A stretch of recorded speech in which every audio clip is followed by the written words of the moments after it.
కొత్తగా కనిపించడానికి కొంతమంది హీరోలు మస్క్యులర్ బాడీ రెడీ చేస్తుంటే కొంతమంది మాత్రం లీన్ గా టోన్డ్ బాడీ కోసం కష్టపడుతున్నారు. లుక్ వైజ్ పెద్దగా డిఫరెన్స్ చూపించని ప్రభాస్ ఈసారి మాత్రం అటు ఫిజికల్ గా క్యారెక్టర్ వైజ్ గా కంప్లీట్ మేకోవర్ అవుతున్నారు. ట్రాన్స్ఫార్మేషన్ అంటే ప్రభాస్దే. ఒక్కో సినిమాకి ఒక్కో రకంగా కనిపిస్తూ ఎప్పటికప్పుడు ఆడియన్స్ కి ఫ్రెష్ ఫీల్ ఇస్తూ ఉంటారు ప్రభాస్. సలార్లో బల్క్ బాడీతో ఉన్న ప్రభాస్ కల్కిలో కాస్త స్లిమ్ అయ్యారు. ఫౌజీలో కూడా అదే లుక్ లో కనిపించిపోతున్నారు. మరోవైపు సందీప్ రెడ్డితో చేస్తున్న స్పిరిట్ కోసం సాలిడ్ పోలీస్ ఆఫీసర్ గా మేకోవర్ అయ్యే పనిలో ఫుల్ బిజీగా ఉన్నారు. ఈ సినిమాలో బాడీ వైజే కాకుండా క్యారెక్టర్ వైజ్ కూడా ఎప్పుడూ చేయనటువంటి కొత్త రోల్ కోసం కష్టపడుతున్నారు. ఇక రాజాసాబ్ లో లుక్ వైజ్ గా కంప్లీట్ డిఫరెంట్ గా కనిపిస్తున్నారు ప్రభాస్.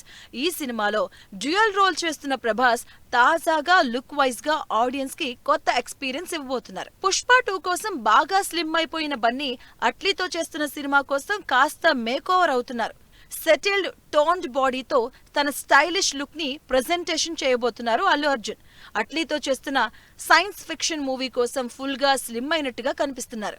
రీసెంట్ గా ఫోటోస్ లో కూడా బన్నీ పుష్ప బాడీ నుంచి బయటకొచ్చి సెటిల్డ్ లుక్ లో ట్రాన్స్ఫార్మ్ అయ్యారు. అయితే ముంబైలో షూటింగ్స్ ఫుల్ స్వింగ్ లో జరుగుతున్న ఈ సినిమా కోసం బన్నీ హెయిర్ కి కలర్ వేసుకుని సంథింగ్ ఇంట్రెస్టింగ్ గా కనిపిస్తున్నారు.